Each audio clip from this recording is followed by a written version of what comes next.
우크라이나도 이제 그 민주주의가 발전을 크게 하진 못했지만 그래도 모든 언론이 공개돼 있고 또 자유주의로 오랫동안 30년 동안 이렇게 지냈기 때문에 아마 우크라이나 사람들도 조국을 지키러 다시 돌아가는 사람이 많더라고요. 어제 밤새 보니까 푸틴이 푸틴이 아무래도 미친 것 같아. 푸틴은 악마다. 좀 이상해지는 것 같아요. 이제 침공하기 전날인가 그 다음 날인가 이렇게 막 그 성을 내면서 막 이렇게 얘기하는 거 보니까 광기가 좀 있더라고. 또 지난 밤에는 핵을 담당하는 장관을 불러서 요거를 뭐 하라고 단도리를 좀 하라고 그래 지시했다라는 거예요. 야, 이거 우크라이나가 안 되니까 이거 안 되고 이제 스위프트라고 경제 제재가 굉장히 지금 처음에는 침공하고 그 다음날 경제 제재가 약간 솜방망이였거든요. 저렇게 경제 제재 해가지고 뭐 무슨 러시아가 무슨 피해가 있나 했는데 하루가 지나면서 이제 점점 경제 제재가 세지는 거예요. 가장 센 게 스위프트죠. 스위프트. 이것은 이제 달러 결제 시스템인데 달러 결제 시스템을 안 하겠다, 이제 제재하겠다, 못하게 하겠다라고 여기 가입 국가 100여 개인가요?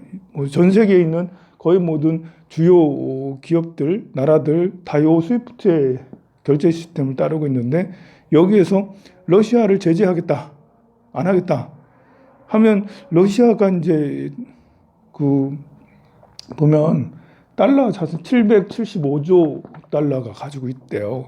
외화를 정말 많이 가지고 있다. 푸틴은 뭐 훌륭한 정치 지도자인지 뭔지는 잘 모르겠지만 푸틴이 집권하고 나서 지금까지 러시아는 안정적으로 외형적으로 볼 때 안정적으로 쭉 발전을 해왔어요. 우리나라의 민주주의 역사, 푸틴이 이제 그 러시아를 옛 소련의 그런 그 영화를 다시 생각을 하면서 러시아를 발전을 시켰는데 뭐 군사 분야도 많이 안정시켰고 경제 분야도 많이 안정시켰고 이쪽이 러시아에서 주로 하는 거는 이제 자원, 천연가스하고 원유를 제일 많이 하는데요. 의외로 이제 식량도 밀도 세계 그 수출 1위 국가예요, 밀이. 그 러시아에 무슨 밀이 있겠나 싶지만 그 우크라이나 근처 또 우크라이나가 대평원을 가지고 있잖아요.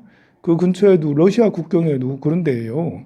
그래서 밀 세계 수출량이 미국하고 앞을 다퉈요. 그래 러시아가 또 많아 보면 그거 말고도 이제 이렇게 그 히토류 이런 것들이 이제 수출 대상인데요. 이렇게 경제를 계속 나름 이제 성장을 시키면서 러시아는 스스로 자구책, 스스로 자기들이 자립할 수 있는 그런 것들을 많이 했어요. 러시아가 다른 나라를 침공한 게 이것만 있었던 게 아니고 소비에트 해체한 이후에도 2008년도에 조지아를 침공해서 나토에 가입한다니까 조지아를 침공했고요.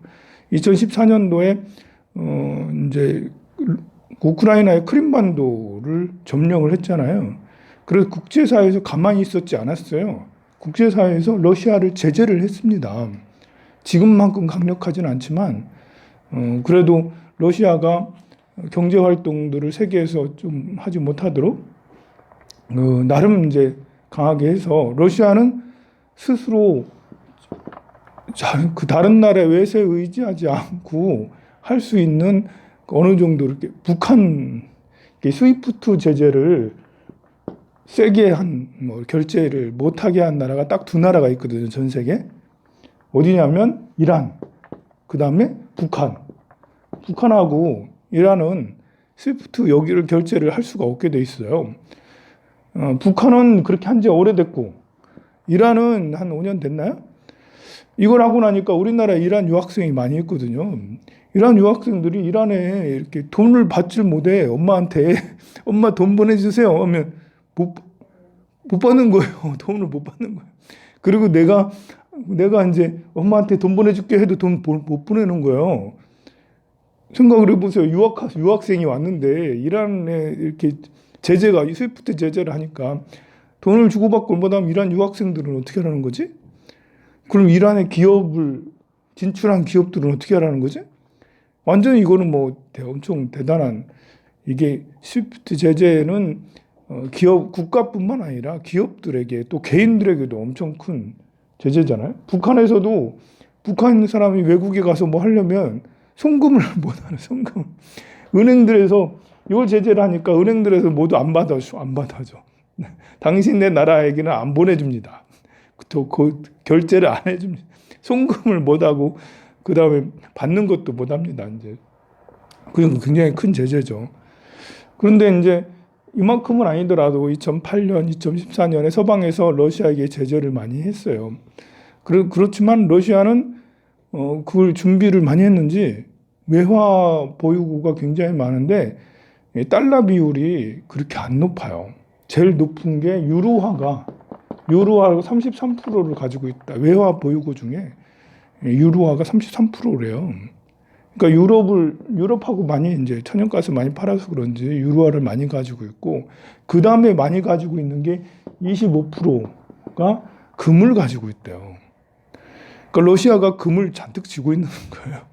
이제 금을 사기도 하고, 그 시베리아 쪽에서 금 광산, 이쪽에 아직 채굴되지 않은 광산이 많이 있거든요. 거기서 광산에서 채굴도 하고, 그래서 금을 어마무시하게 많이 가지고 있다라는 거지, 러시아가. 그러면 러시아는 지금 전쟁 준비를 했나? 이런 전쟁을 하면 세계가 금융 제재 들어올 게 뻔하고, 그러니까 미리 좀 이제 그걸 준비를 계속 해왔나? 해서 나름 이제 이렇게 경제 제재에도 버틸 재간을 가지고 있었단 말이죠. 하지만 이 스위프트 제재는, 그리고 뭐 미국에서도 이제 푸틴 자산 동결하고 뭐 그렇게 하긴 했다 하지만 미국에 푸틴 자산이 없다고 그래, 거의. 그런데 그런 거보다도 푸틴의 자산을 동결하든 안 하든 그런 거보다도 이것이 더 이제 재정 압박이 큰데요. 그래서 그런지 핵이라는 기사가 났어요. 기사. 그건 좀 무서운 거죠, 이제. 이렇게 이번에 그 우크라이나를 침공할까 안 할까도, 에이, 설마 침공하겠어? 생각해 보세요. 그 나라도 옛날 조지아 침공할 때는 조지아는 조그만해. 인구도 얼마 안 되고, 뭐 발트 3국 위에 이제 그 발트 3국을 침공한다면 뭐 인구가 몇몇 안 되고 지역도 좁고 뭐 그렇다 할 수 있는데, 우크라이나는 이제 경우가 다르다라는 거죠. 네. 그 우크라이나는 사실 나토 가입이 어려워요. 나토가 북대서양 조약기구잖아요. 만들어진 이유가 바르샤바 조약기구를 대항해서 만들어진 거거든요.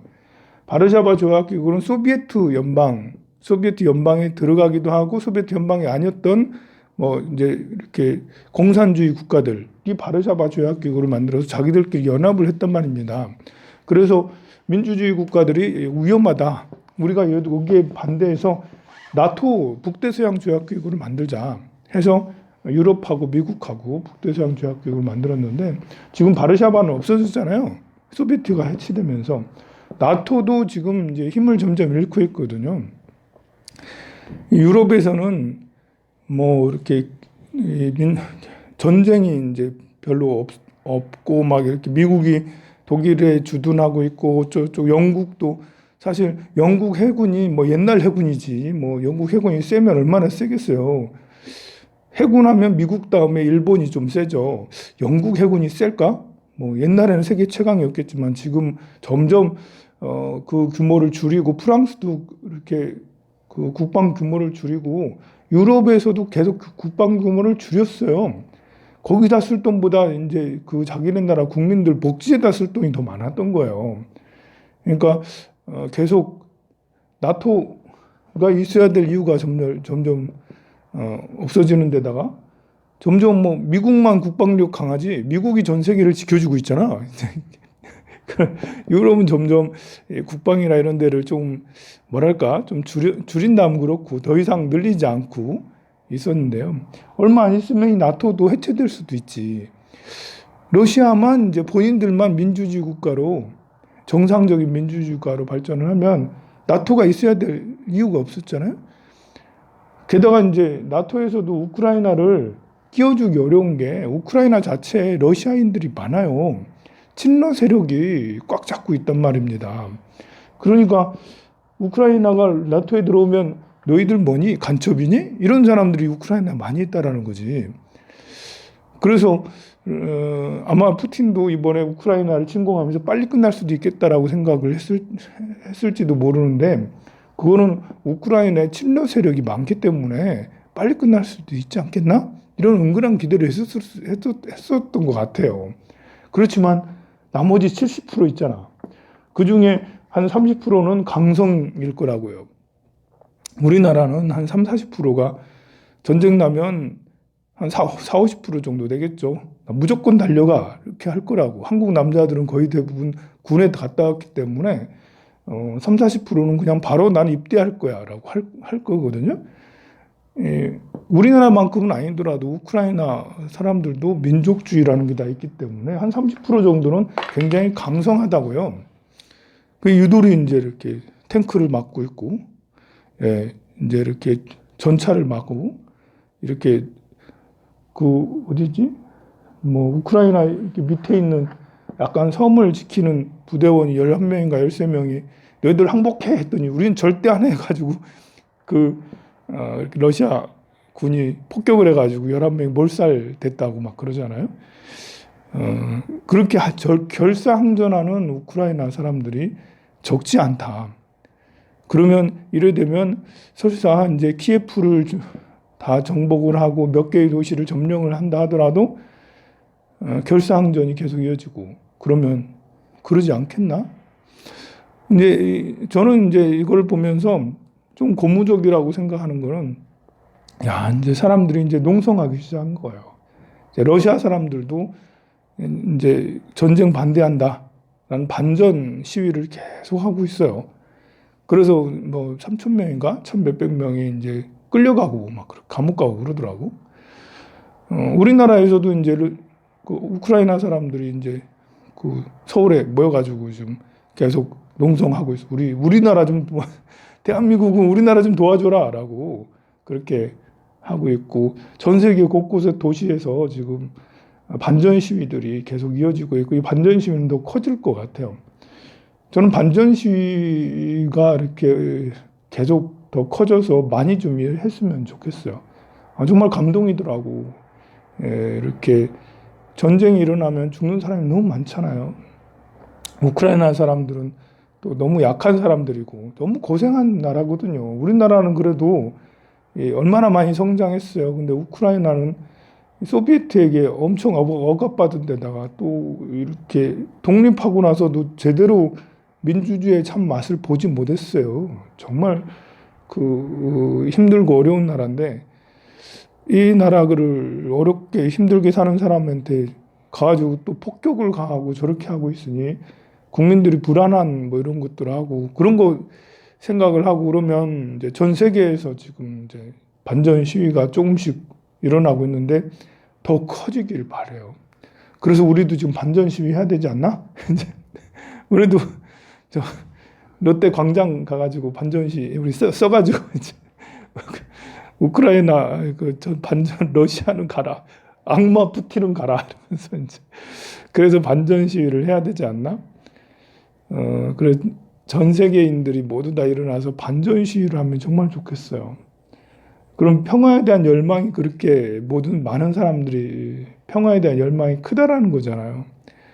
그러면 이 푸틴 같은 이런 사람들이 나타나도 전쟁을 그렇게까지 벌이진 않을 거예요. 푸틴이 23년 동안 집권하면서 굉장히 자신감을 가진 것 같아요. 저는 성공이라는 게 꼭 모든 사람한테 다 좋다라고 생각하지 않아요.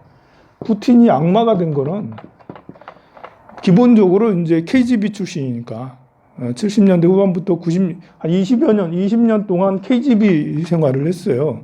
그러다가 1999년도에 옐친하게 발탁돼서 총리가 됐거든요. 그리고 2000년부터 집권을 해가지고 지금까지 이르렀는데 중간에 바지 대통령 해놓고 잠시 이제 뒤에서 조종하고 했지만 다시 돌아와가지고 지금 푸틴 대통령 하고 있잖아요. 자기가 지금 그 어마무시한 러시아를 23년 동안 좌지우지했어요. 자기한테 뭐라고 하는 사람 없겠죠, 그죠? 누구 뭐라고 하겠어요? 푸틴한테? 이제 그거 하면 안 됩니다라고 하겠어요? 계속된 성공은 사람을 오만하게 만들 수 있어요. 계속 너무 오만하면 자기 뜻대로 되지 않으면 미칠 수도 있어요. 내 뜻대로 살아왔는데, 그리고 러시아니까 이제 내 뜻대로 안 되면 뒤에서 폭력을 가하고 다 했을 수도 있다고. 그러지 않겠어요? 반푸틴 세력들이 다 숙청되고 그러지 않았겠어요? 다 감옥 보내고 삼청 교육대 보내고 다 그러지 않았겠어요? 그러면 그 세월이 오래되면 지금처럼 이제 전쟁이 이렇게 자기 생각대로 3일이면 다 되는 줄 알았더니 안 되고 있네? 이게 오만이거든. 3일이면 그 우크라이나를 다 어떻게 해보겠다라는 진짜 오만 아니겠어요? 근데 이 오만한 상태에서 이렇게 판단을 내리면 잘못된 판단을 내리게 되는 거죠. 이번 이렇게 공격을 한 건, 진군을 한 건 대단히 잘못한 거고, 그리고 지금 핵을 쓰겠다라는 것도 진짜일 수도 있겠다. 이제 악마가 돼버렸어. 이제 기분 나쁘잖아. 이제 자기 마음대로 안 되잖아. 자기 마음대로 살았는데 23년 동안. 그런데 세계 무대에 나와가지고 이걸 해보니까 잘 안 되거든. 그러니까 전쟁은 사람을 미치게 하잖아요. 어떻게 하는 거지?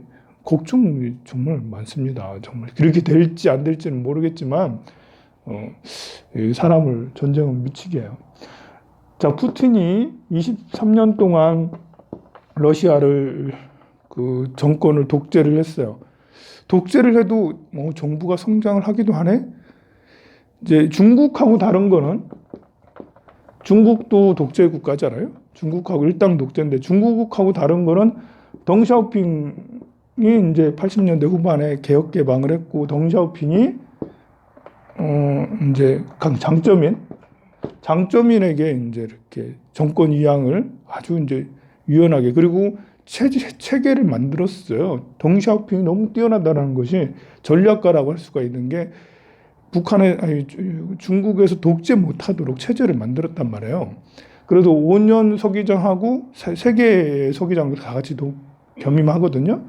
그리고 5년 서기장 더 한 번 하는데 그 뒤에 후계자를 양성한다고.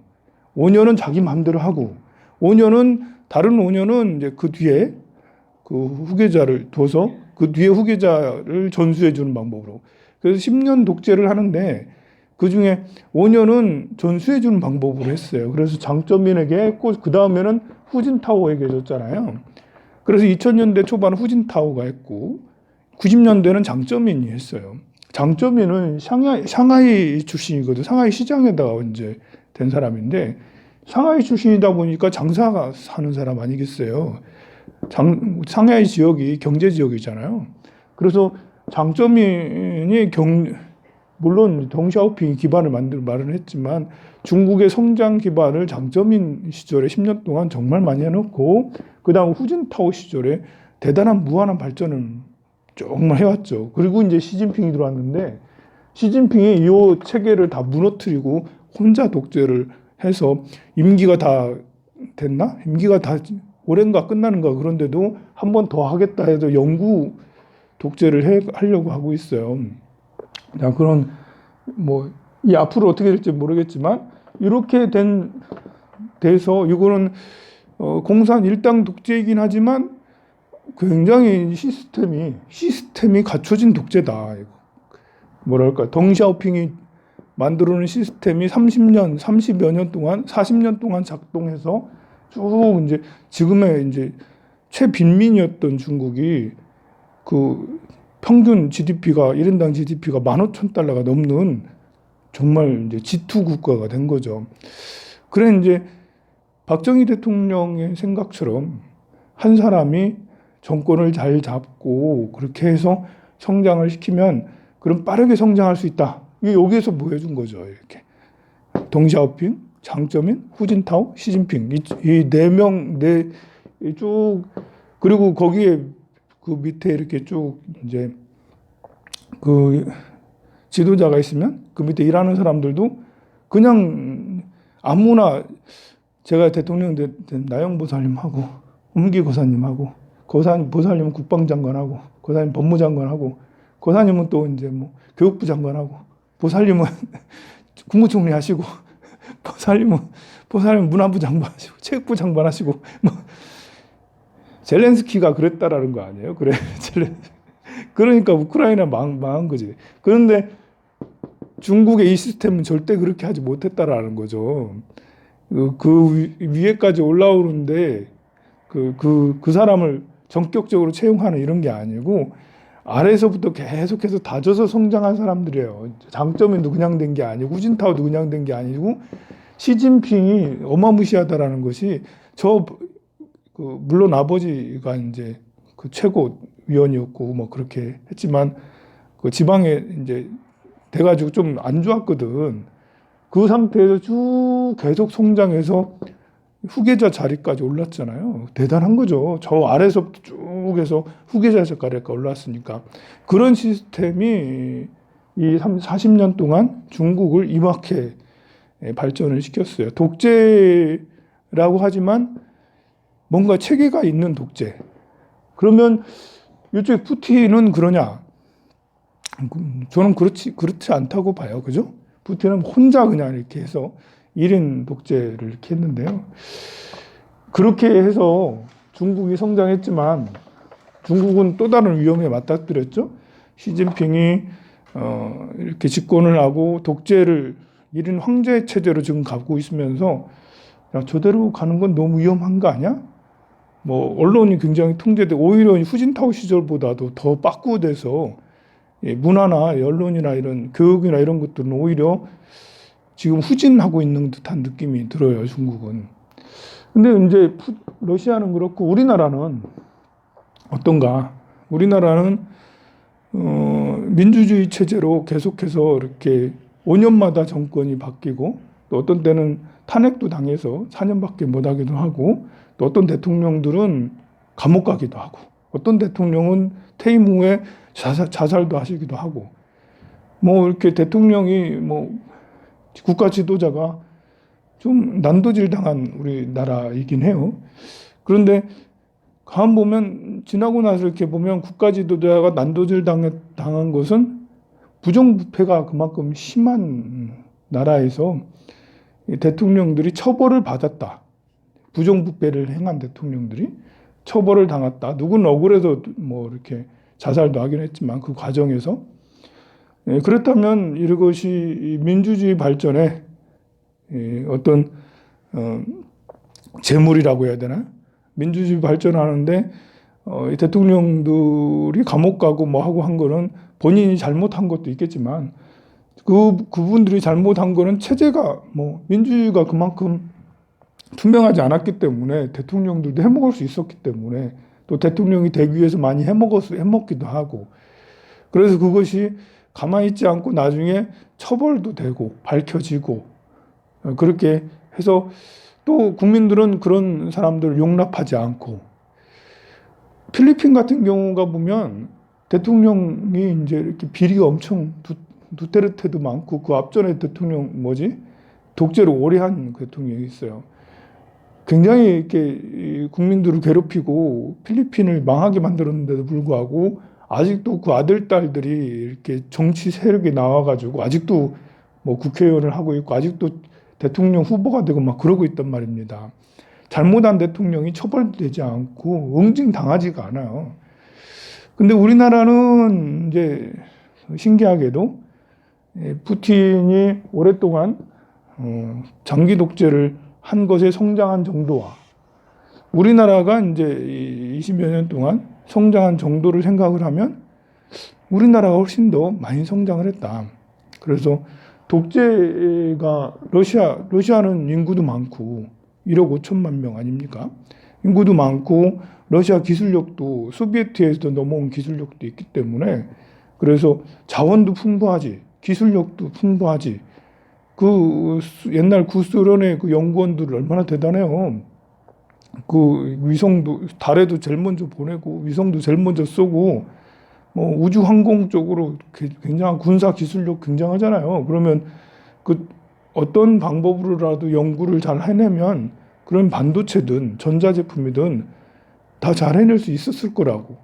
그지만 일당 독재, 이제 푸틴 1인 독재가 23년 동안 진행되면서 독재를 나름 잘했어. 독재를 나름 잘해서 러시아가 지금 뻥뻥거리고 전쟁을 일으킬 만큼 그렇게 성장하긴 했어도 과연 뭐 우리나라랑 비교하면 민주주의를 비교하면 우리나라가 훨씬 더 낫지 않겠나? 이런 생각이 듭니다. 여러분들 요즘에 이렇게 대통령 선거 유세 기간인데 유세하는 거 한 번씩 보세요. 유튜브에 한 번씩 올라오거든요. 윤석열도 하는 거 올라오고 이재명 하는 거 올라오고 안철수 하는 거 올라오는데 뭐 토론은 법정 토론밖에 안 돼서 토론 가지고 누굴 파악하기는 쉽지가 않거든요. 그렇지만 유세를 하는 이런 것들 한번 쭉 살펴보고 그분들은 어떤 특성을 가지고 있는지 한번 알아보면 더 좋지 않겠나 싶어요. 저는 뭐를 쭉 살펴보니까 좀 감동이기도 하고 누구는 좀 어이없기도 하고 좀 많이 그렇게 합니다. 우리 시위하러 나갑시다. 뭐 광화문에 가야 되나 아니면 뭐 롯데광장에 가야 되나 성남동에 가야 되나 우리 피켓 들고 푸틴 악마 물러가라 이러면서 우크라이나 평화 어서 와라 이러면서 다시는 전쟁이 없어야 된다라는 구호를 외치면서 이거 정말 전 세계인들이 다 들고 일어나서 반전 시위를 했으면 정말 좋겠습니다. 그것이 우리가 평화를 이루는 길이라고 저는 생각을 해요. 성불하세요.